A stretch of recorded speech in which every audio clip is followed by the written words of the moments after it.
क्या आप जानते हैं कि साल में सिर्फ एक दिन ऐसा आता है जब किया गया पुण्य कभी खत्म नहीं होता?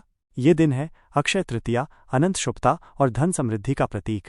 अक्षय तृतीया एक अत्यंत पवित्र और शुभ तिथि मानी जाती है, जिसे हिंदू पंचांग के अनुसार वैशाख मास की शुक्ल पक्ष की तृतीया तिथि को मनाया जाता है। अक्षय तृतीया क्या है?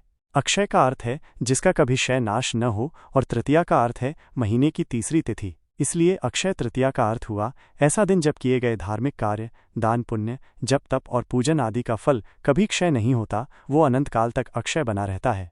कब मनाई जाती है? अक्षय तृतीया हर वर्ष वैशाख माह की शुक्ल पक्ष की तृतीया तिथि को आती है। आमतौर पर यह अप्रैल या मई माह में होती है। सूर्योदय से लेकर तृतीया तिथि के समापन तक का समय अत्यंत शुभ माना जाता है। अक्षय तृतीया का महत्व: 1. अविनाशी फलदायक दिन। इस दिन किया गया दान पुण्य, उपवास, जप तप, हवन आदि कभी व्यर्थ नहीं जाते। 2. सदियों से शुभ मुहूर्त, विवाह, गृह प्रवेश, नए व्यापार या किसी नए कार्य की शुरुआत के लिए यह दिन विशेष रूप से शुभ माना जाता है। 3. धन और समृद्धि का प्रतीक। इस दिन सोना खरीदना बहुत शुभ माना जाता है, जिससे लक्ष्मी कृपा बनी रहती है। 4. कृष्ण भक्ति। कुछ भक्त इस दिन को श्री कृष्ण के पूजन, तुलसी सेवा और गीता पाठ के लिए विशेष मानते हैं।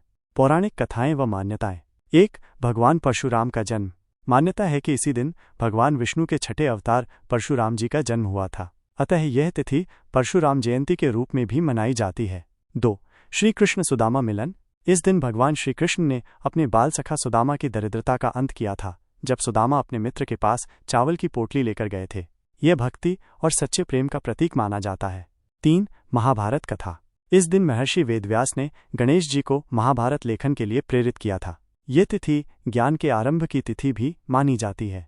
4. पांडवों को अक्षय पात्र की प्राप्ति। वनवास काल में पांडवों को युधिष्ठिर को सूर्यदेव द्वारा अक्षय पात्र मिला था, जिससे अन्न कभी समाप्त नहीं होता था। यह भी अक्षय तृतीया के दिन ही हुआ था।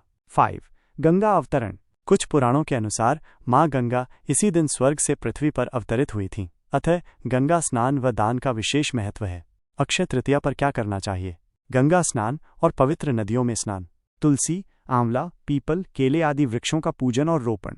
अन्न, वस्त्र, जल, घी, स्वर्ण, छाता, पंखा आदि का दान। भगवान विष्णु, लक्ष्मी, कुबेर और परशुराम जी की पूजा।